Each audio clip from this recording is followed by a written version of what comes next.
Hallelujah. Praise the name of the Lord. It's Tuesday morning here in Houston, Texas. Praise God sa panibagong umaga na tayo ay gising. Ligtas sa anumang kapahamakan. Thank you, Jesus, sa panibagong araw na kami na naman ay makapagsilbi sa inyo, Panginoon Diyos.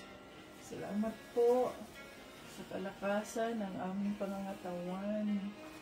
Salamat dahil nandiyan ka upang gabayan kami sa bawat araw. Thank you, Lord, for preserving us, protecting us from any plans of the enemy. Oh, hallelujah, Jesus. You are good at all times. Thank you, Lord. Thank you sa iyong kabutihan, Panginoong Jesus. Salamat po. Kami ay nakaraos. Hallelujah. Oh, God is good all the time. Salamat po sa iyong pag-iingat sa amin, Panginoon Jesus.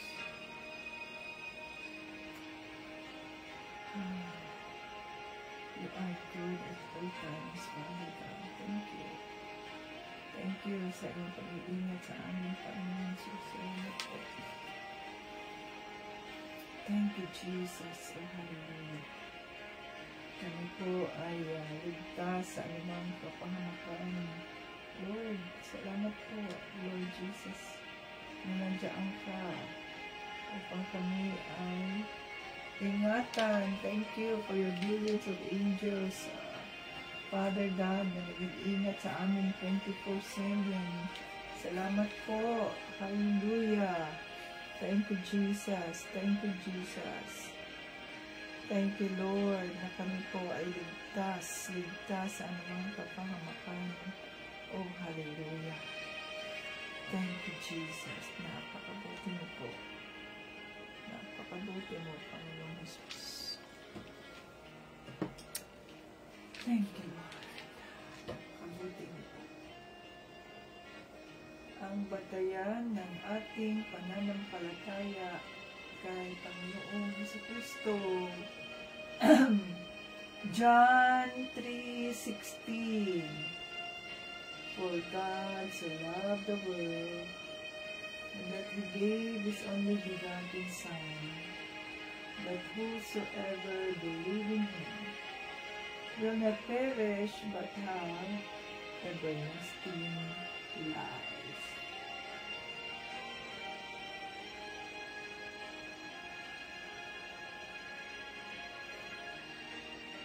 Sinasabi dyan sa salita ng Diyos. Happy moments! Praise God! Difficult moments, seek God. Quiet moments, worship God. Painful moments, trust God. Every moment, thank God in the name of Jesus. Oh, hallelujah. Welcome dito sa ating live. Ngayon ay Tuesday, May 13, 2025. Tuesday ng umaga dito sa Houston, Texas. Praise the name of the Lord. At natapos na ang eleksyon.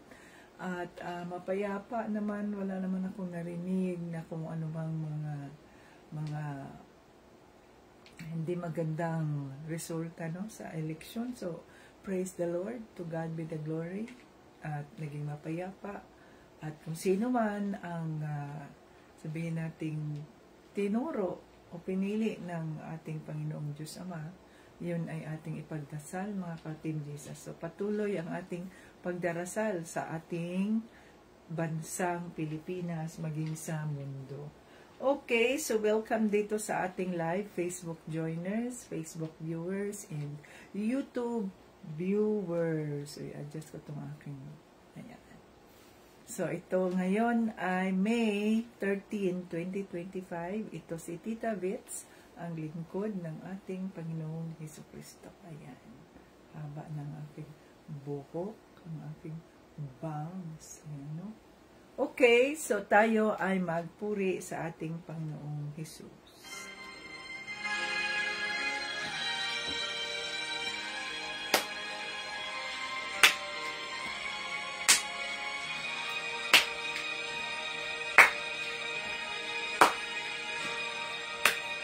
Pagising sa umaga, kay ganda, kay ganda, kay ganda ng mundo, ginawa niya. Ngayon ko lang nakita ang ganda ng mundo. Salamat sa Diyos at ako'y binago. Yes, Lord. Thank you, Lord. Nang tanggapin ko si Jesus, aking Diyos, na bago ang lahat sa buhay ko. Bagong ligaya ang nadarama, bagong pag-asa ang nakikita.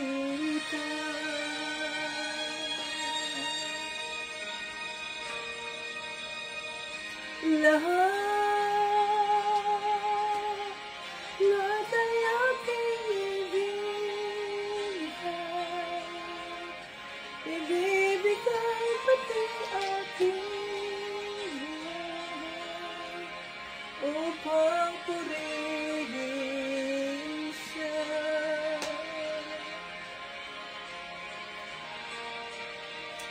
Lahat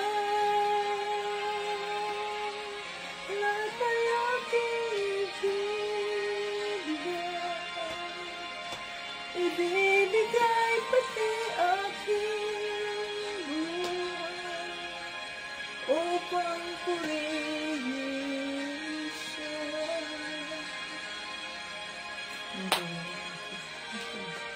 Thank you, Lord Jesus. Hallelujah.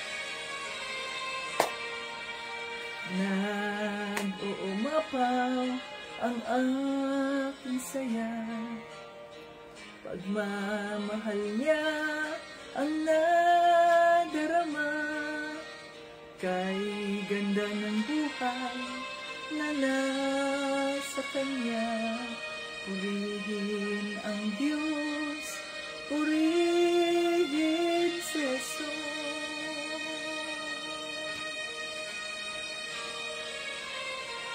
Lahat ay aking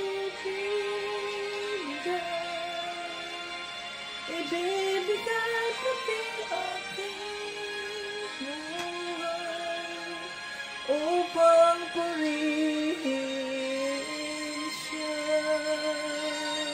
Thank you, Lord Jesus. Lahat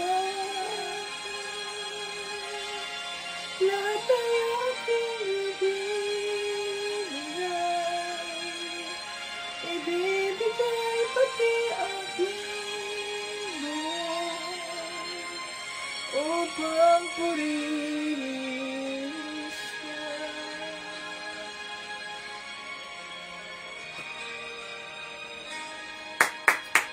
Oh, hallelujah, Father God.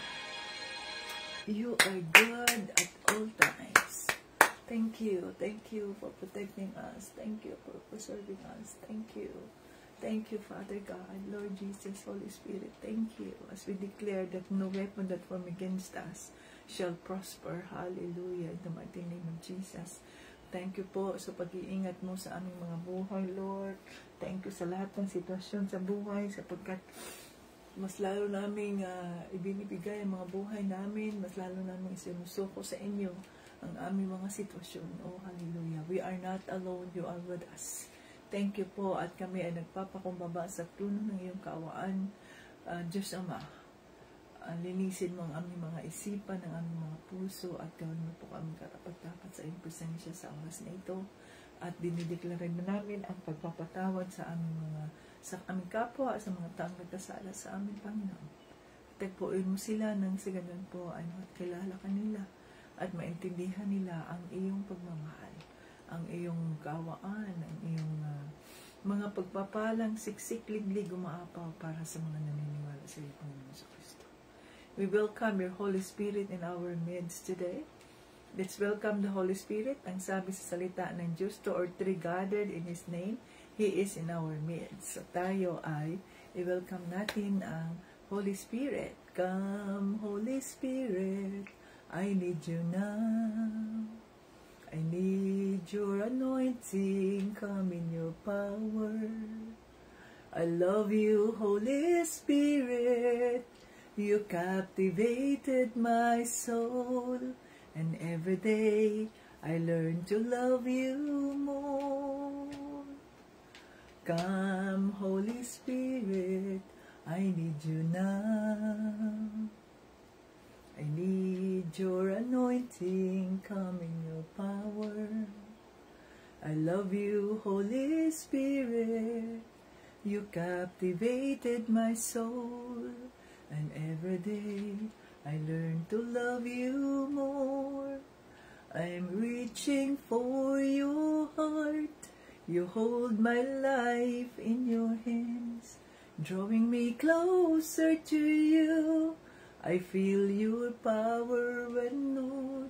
Nothing compares to this place where I could see you face to face.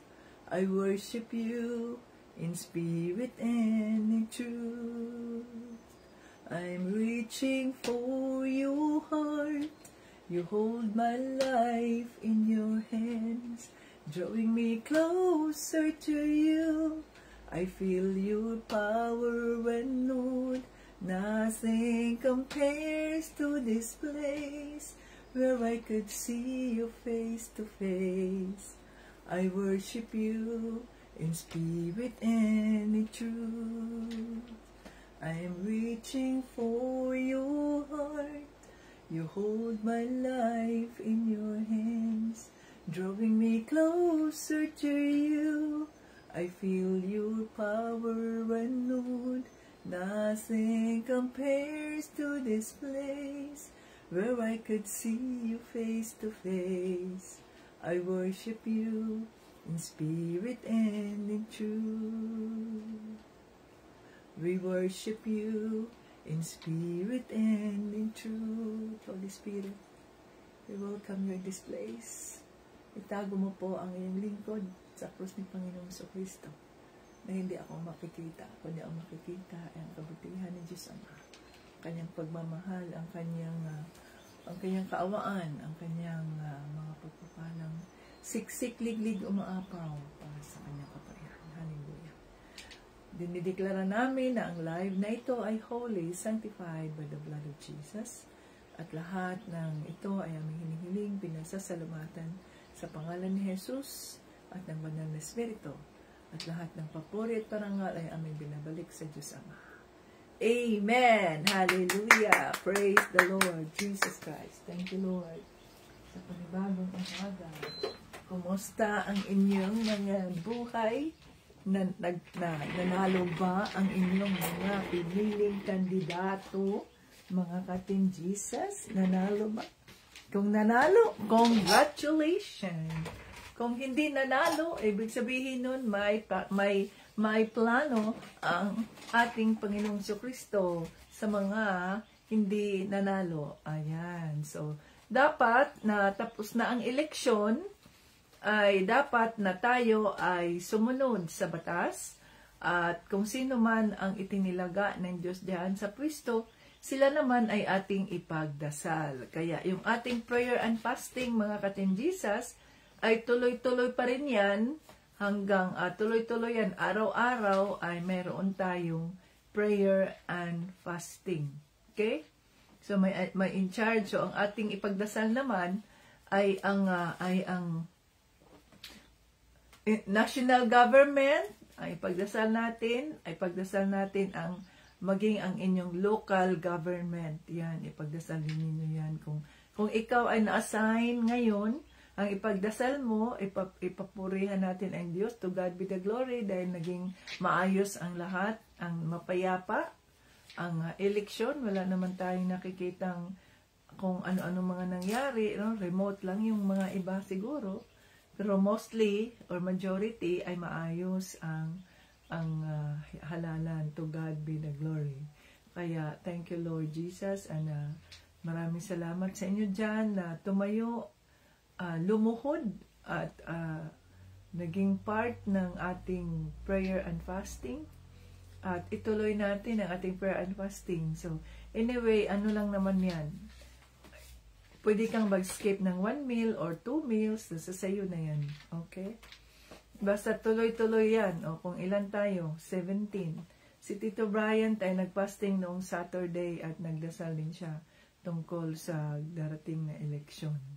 So, sino ang mga in charge hanggang kailan yung ating fasting dyan? So, tingnan ko yung aking listahan. Okay.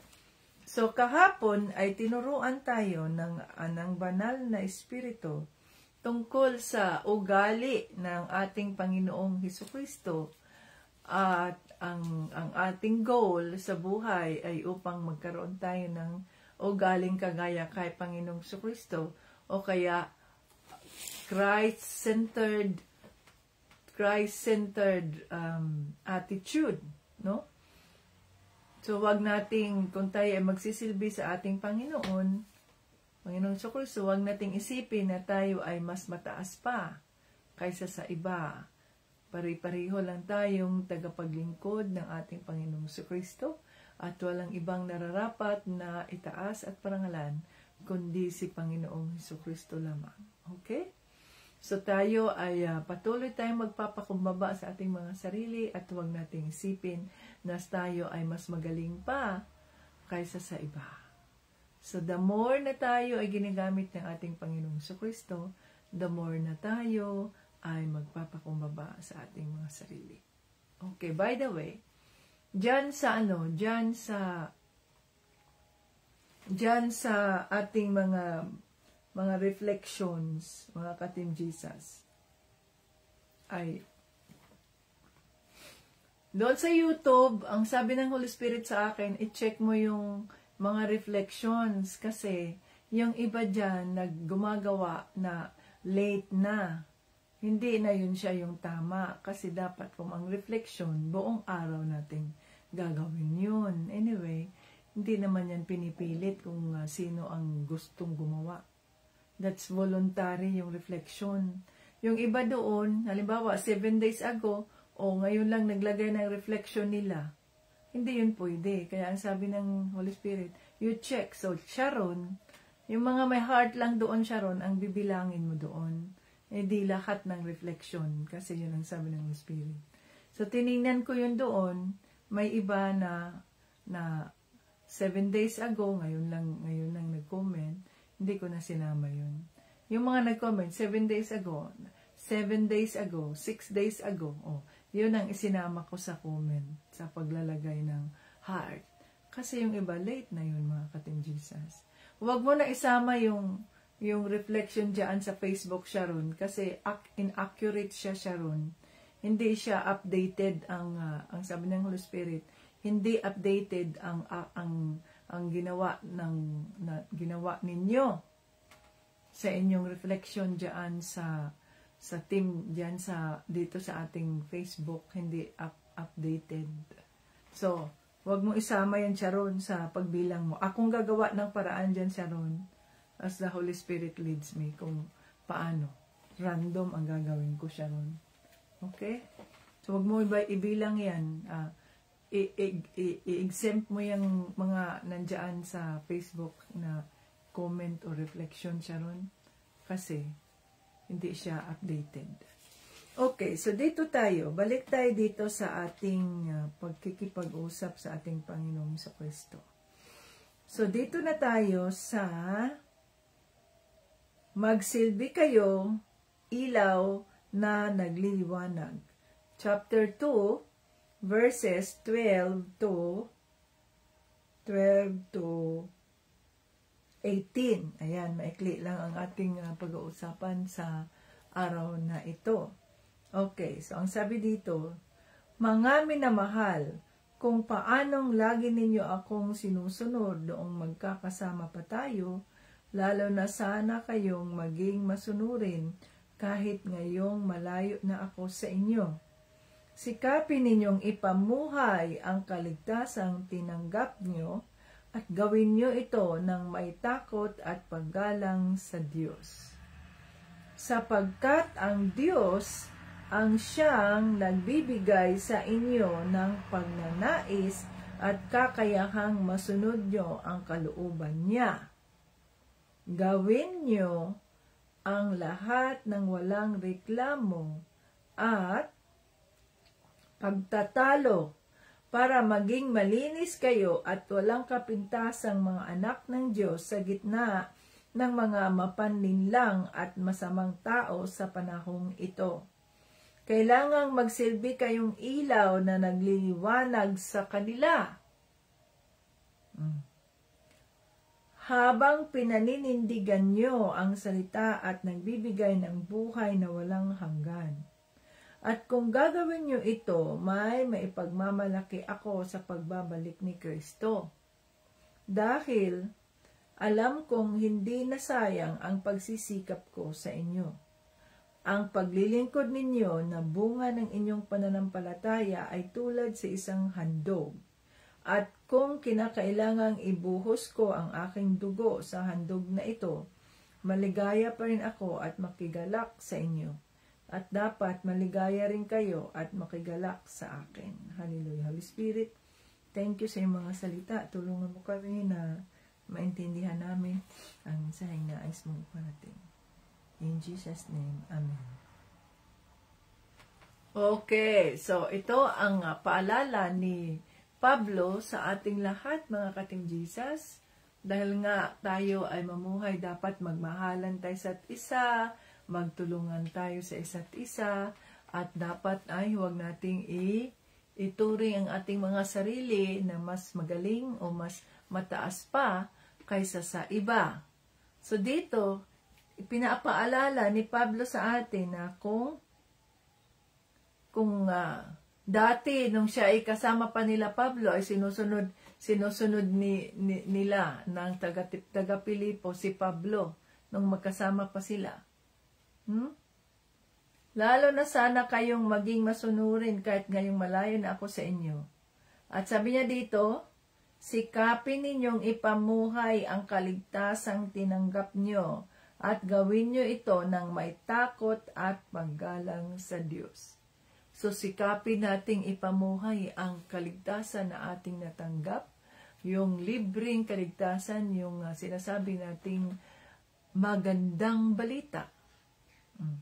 At sabi dito, gawin natin ito ng may takot at paggalang sa Diyos. So, yung respect, fear of the Lord is the beginning of wisdom.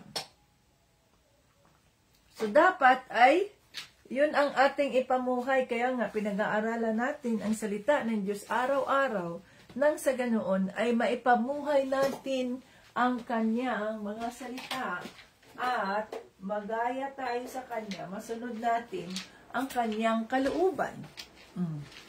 No, yun ang purpose at bakit pinag-aaralan natin ang salita ng Diyos. Ayan. Mamuhay tayo, ipamuhay natin ang ating pananampalataya kay Panginoong Hesukristo at mamuhay tayo na mayroong takot at respeto sa Diyos, paggalang, fear of the Lord, na hindi gawin ang mali at gawin ang tama sa harap ng Diyos. Ayan ang sinasabi dyan. Fear of the Lord is the beginning of wisdom.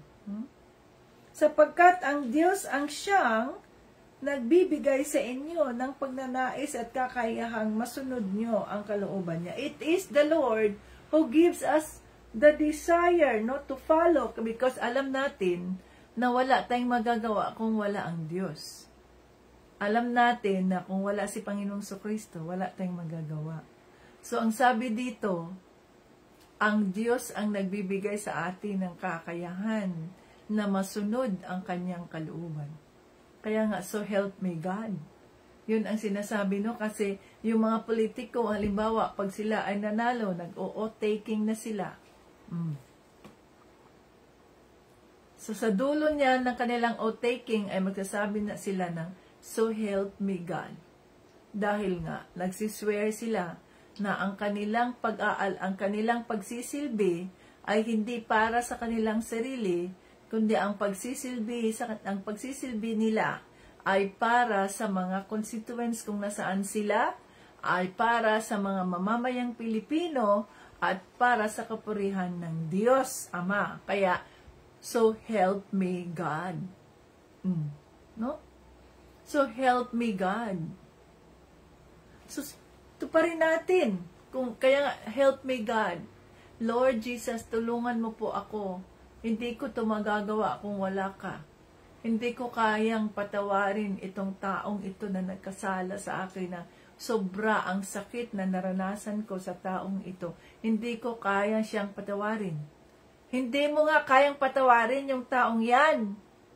Subalit kung iisipin mo ang pagpapatawad na ginawa ni Panginoong Hesukristo sa iyo upang ikaw ay muling mabigyan ng pagkakataon na maibalik ang iyong relasyon sa Diyos Ama. Diyan sa John 3:16. Wala tayong karapatan na hindi magbigay ng pagpapatawad sa ating kapwa. Sapagkat kung sino man ang hindi nagpapatawad ng mga nagkakasala sa kanya, ay hindi rin papatawarin ng Diyos. Una tayong pinatawad. Kaya nga, hindi natin magagawa ang mga bagay na ito, ang maging mabuting tao, ang magpakabait, ang maging mapagbigay, kung wala ang Diyos. Kasi unang-una, sabihin mo, halimbawa, na bakit ako magbibigay? May mga pangangailangan ako. Diba? May mga gastusin din kami. May mga bills din kaming babayaran. Bakit kami magbibigay? Bakit ako magbibigay? Sapagkat unang-una, kung babalikan mo ang kabutihan ng Diyos sa buhay mo, siya ang unang nagbigay sa iyo. God Almighty is so generous to us na hindi nga niya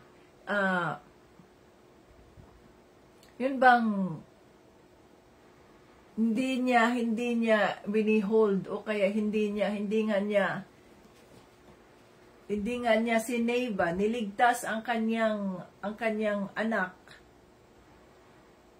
Hinayaan nga niya ang kanyang mismong anak na si Panginoong Jesucristo na magsakripisyo. That's how generous the God Almighty is. Para sa ating mga kasalanan. Hindi niya iniligtas ang kanyang anak, kundi hinayaan niya ang kanyang anak na mag-suffer, na makaranas ng mga hirap, na ang paghihirap ay hindi naman kasalanan niya, kundi kasalanan natin.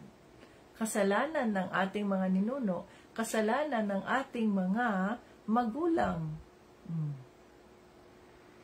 Yun, doon mo unang-una makikita kung bakit ka naging mapagbigay. Sapagkat unang-una, naging mapagbigay ang Diyos Ama sa akin. He is so generous to me.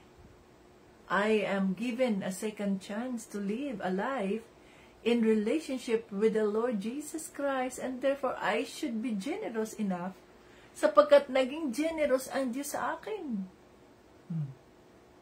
Kaya doon nakabatay ang pagiging mabuting tao natin nang dahil sa pagiging mabuti ng Diyos. Hindi tayo naging mabuting tao dahil gusto lang nating maging mabuti. No. Naging mabuting tao tayo. Naging mapagbigay, naging magalang, naging marespeto. Bakit? Sapagkat unang-una, yun ang naranasan natin mula sa Diyos. Kaya ito lamang ay ating ibinabalik doon sa ibang tao, lalo na sa ating mga kapatiran, lalo na sa mga kasama natin sa pananampalataya o kaya ang itinuturing nating body of Christ. So, bakit naging ganito ang isang taong ito? Sabi, hindi naman na siya born again Christian, pero ang bait-bait niya. Well, praise God, na kahit hindi siya born again Christian, ay mabait siya.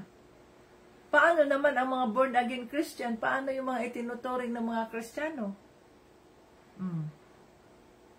Sila ba ay naging mapagbigay? Sila ba ay naging mapagmahal? Sila ba ay naging mas maunawain?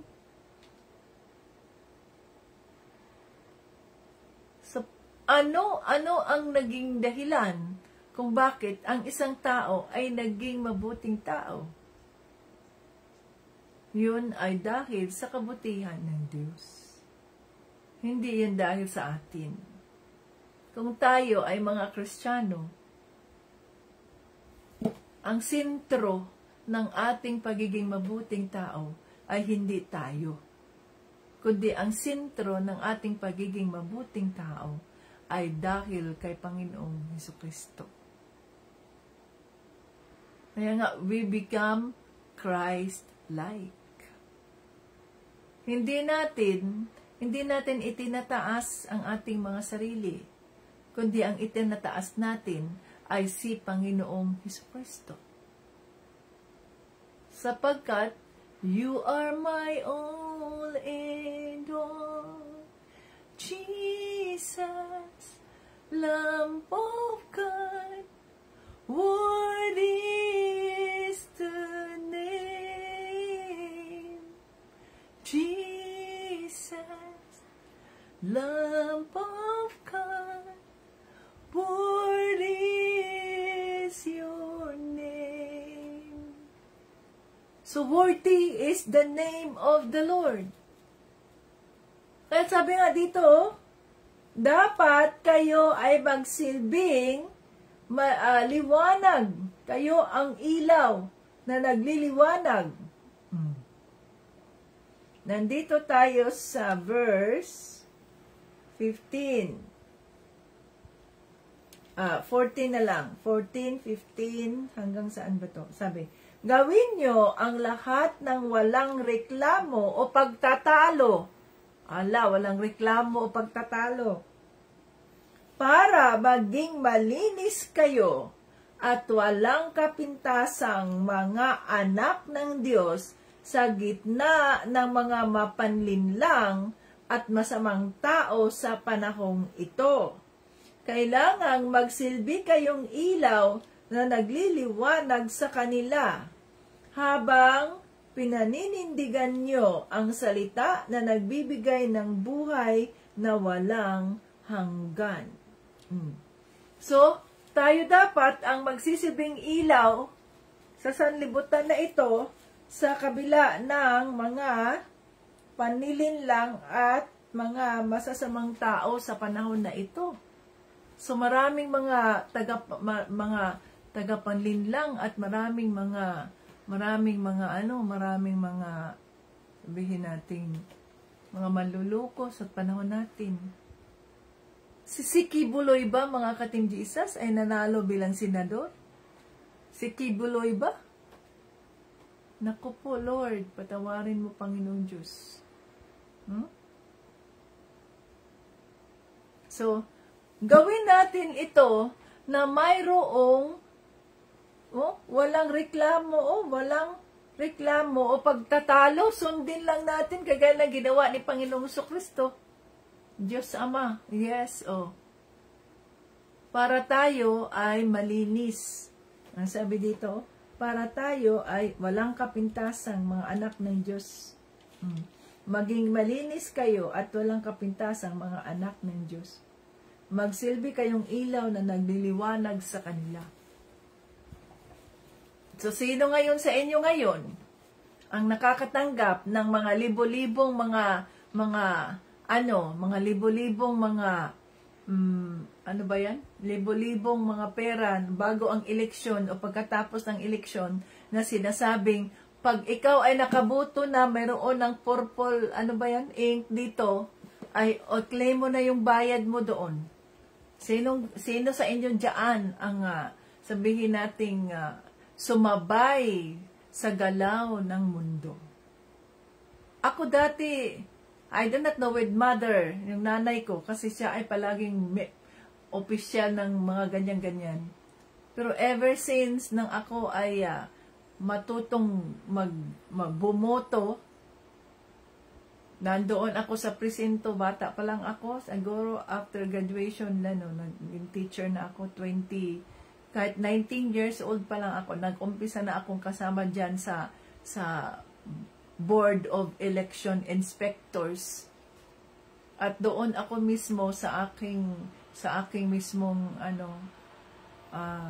presinto, ako na bumuboto.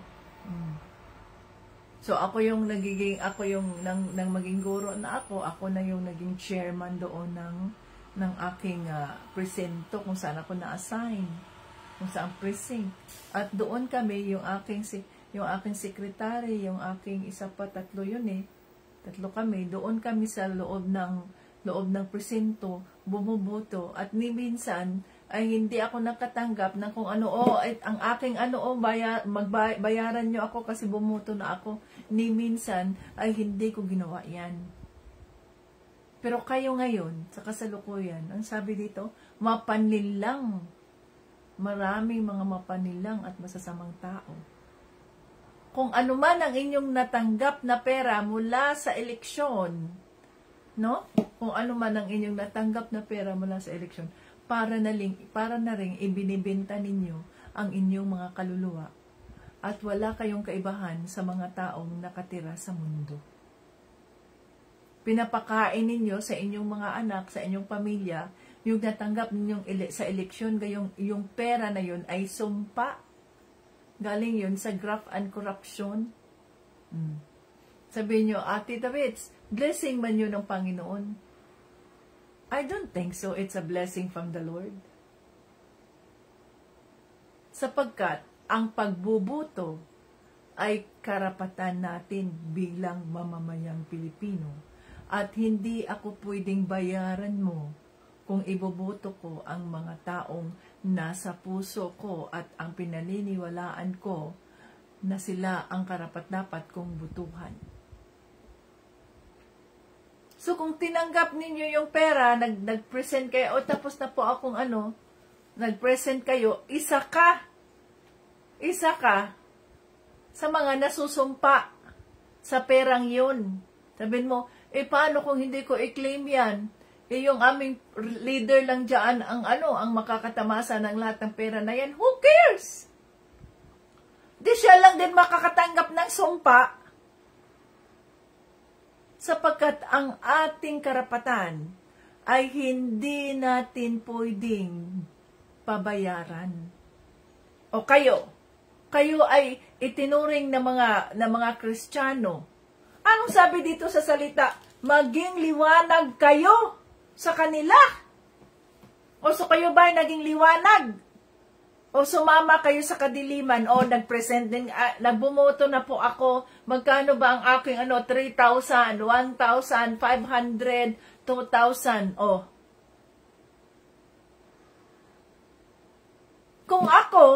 Kung ikaw ay totoong Kristiyano, alam mo na ang iyong karapatan ay hindi mo pwedeng ipabenta o kaya ibenta. Maaring iilan lang tayo, maaring isa ka lang sa may ganoong pag-uugali. Subalit yun, ang sabi, fear of the Lord is the beginning of wisdom. So where is your wisdom? Where is your fear? Bakit tumanggap kayo ng perang galing sa kasamaan? Okay, bumoto na ako, you don't need to pay me. I'm not subject to you. I am not subject to this kind of politician, mga corrupt. Pero anong ginawa ninyo? Hindi ko sinalang sarili ko kasi hindi naman ako bumoto. Kayo ang bumoto. Anong ginawa nyo? Tinanggap nyo ang pera na galing sa politiko. Para na rin binababayaran ninyo ang inyong mga boto. O ano ngayon ang ginamit nyo sa pera na natanggap ninyo? At yun ay pinakain ninyo sa inyong pamilya? Tandaan natin, kung ano ang ating itinatanim, yun din ang ating aanihin. So huwag kayong magreklamo kung ang inyong mga mayor, kung ang inyong mga sino pa man dyan ay mga korap, sapagkat isa ka sa naging korap din. Isa ka sa tumanggap ng perang galing sa kanilang pangungulambat sa gobyerno. Wala kang kaibahan sa mga taong nasa mundo ngayon. Paano mo masasabing, ang sabi dito, gawin ninyo ang lahat ng walang reklamo at pagtatalo para maging malinis kayo at walang kapintasan na magtasang mga anak ng Diyos sa gitna ng mapanlinlang at masamang tao sa panahong ito. Ayan. Sige. Tingnan natin. Mayroon bang isa sa inyo rito na makapagsasabi sa akin na hindi ako tumanggap ng kahit na anong bagay o pera mula sa isang politiko o sa parte? Meron ba?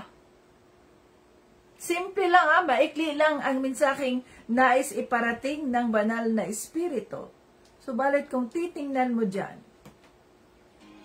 sa polka, bakit? Inaasam-asam mo pa nga Ay, magkano kaya yung matatanggap ko pagkatapos na ako ay bumoto? Ay, hindi ako binigyan kasi ganyan. Saka na lang daw pag buboto na ako, yan, may papel na ipakita, ganyan. Ha?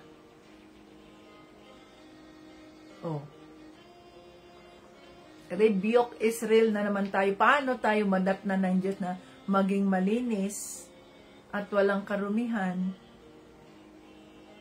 Kung isa tayo sa mga tumatanggap ng mga kung anong binibigay ng politiko para sila ay iboto natin.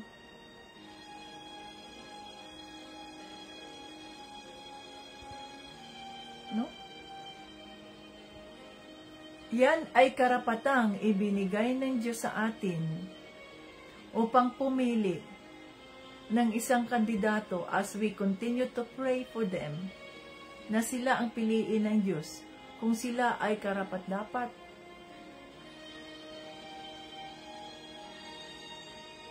Pero kung kayo ay tumanggap, nag-enjoy pa kayo sa perang tinanggap nyo, kung ano-ano na binili nyo, nagfiesta kayo ng pamilya nyo, pinakain nyo pa yung pamilya nyo doon sa kinulambat ng politiko,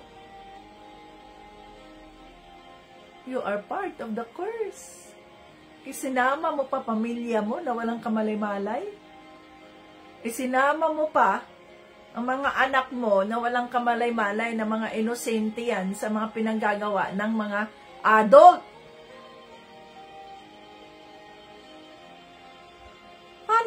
Paano ka madatnan na maging malinis? Karapat-dapat sa harap ng Diyos. Kung isa ka dyan sa tumanggap,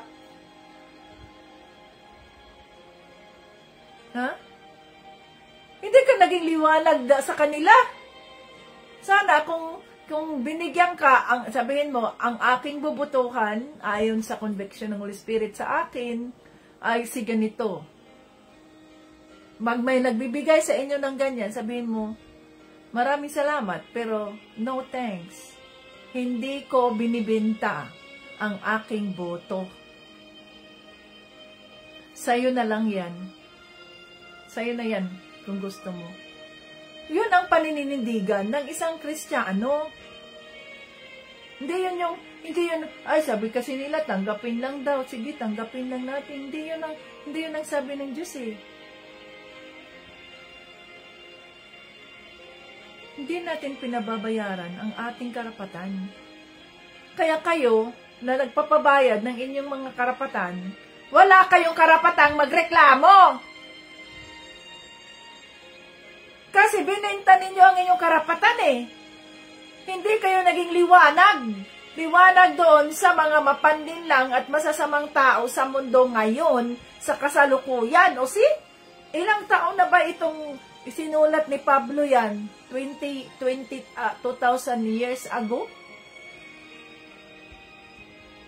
Pero tingnan niyo, napapanahon sa ating sitwasyon.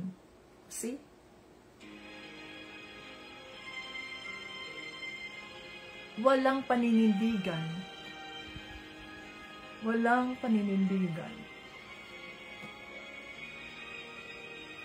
Tinuturing tayong mga Kristiyano. Subalit, hindi tayo naging liwanag sa mga taong nasa kadiliman. So kung tinanggihan mo yung bayad noon, di sabihin nila, wow, iba ito. Ano ba ito? Ay, mga Kristiyano sila. So ikaw sana naging liwanag. Pero hindi eh. Ginawa mo, okay, sige, butuhan namin yan. Asan ang listahan? At yun ang aming bubutuhan. Okay.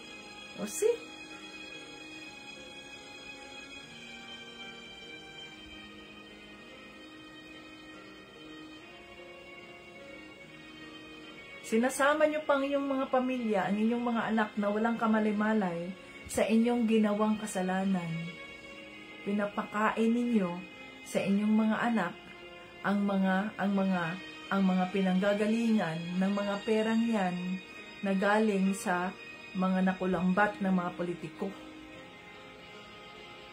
Galing sa mga Pilipino na naghirap, kasama ka na dyan.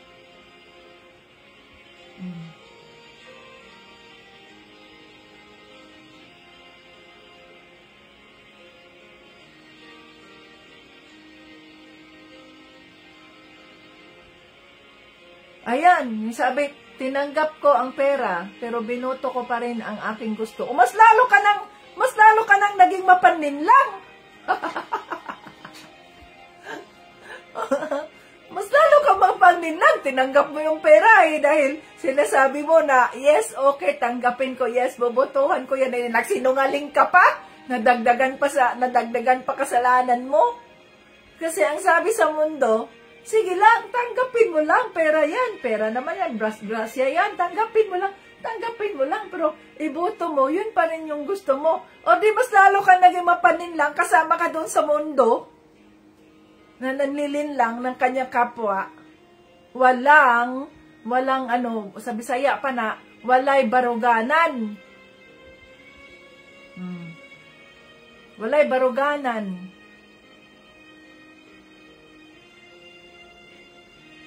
Walay baruganan. Hindi mo, karapatan natin yan eh. Yan ay, sabi nating, wala kang stand ba? Respeto kasi yan sa sarili mo. Respeto mo yan sa sarili mo bilang isang mamamayan, bilang isang anak ng Diyos.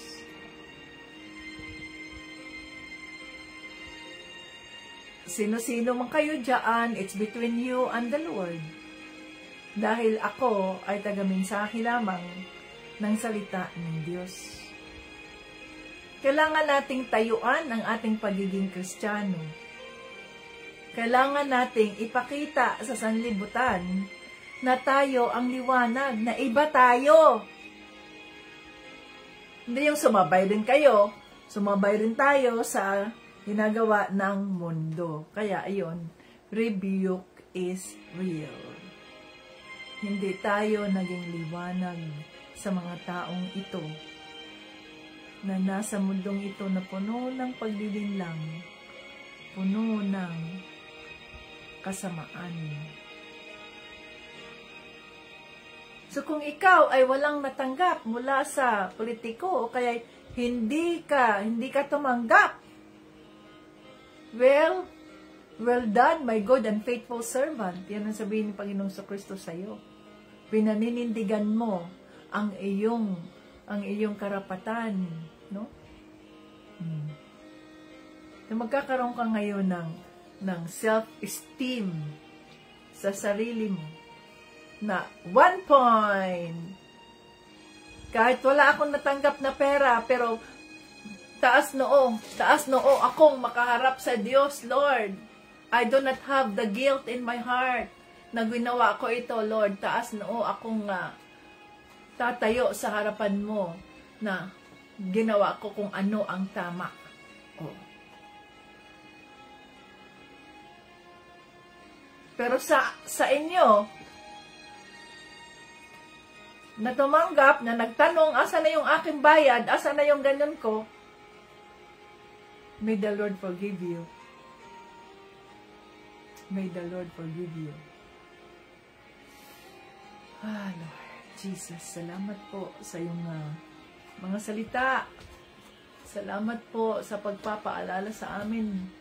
Holy Spirit, patawarin mo kami kung kami man po ay nagkamali. Kung kami man po ay nagkasala. Very simple po ang iyong ilustrasyon. Napapanahon, lalo na katatapos lamang ng eleksyon. Lord, patawarin po kami. Patawarin mo yung aming mga kapatiran, Lord, na natukso doon sa maliit na halaga, sa anumang halaga, sa anumang mga bagay, upang yung kandidato na yun ang iboto sa halip na sundin ng iyong kalooban. Panginoong Kristo, patawarin mo po kami. You are a God of forgiveness, Lord. Sa halip ng iyong galit, ang iyong ipapatamasa sa amin, Panginoon, ang iyong, hayaan mo ang iyong kaawaan, ang aming mararanasan. Ang iyong kaawaan. Tulungan mo kami, Lord. Wala kaming magagawa. Tanging ikaw lamang, Diyos Ama, ang pwedeng makapagbabago sa aming mga buhay. Patawarin mo kami kung hindi kami naging liwanag sa mundong puno ng panlilinlang at puno ng kasamaan. Puno ng masasamang tao. Patawarin mo kami. Oh, hallelujah, Jesus. Forgive us.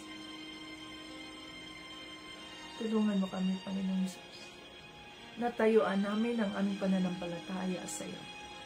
Na maging liwanag kami ng mundo.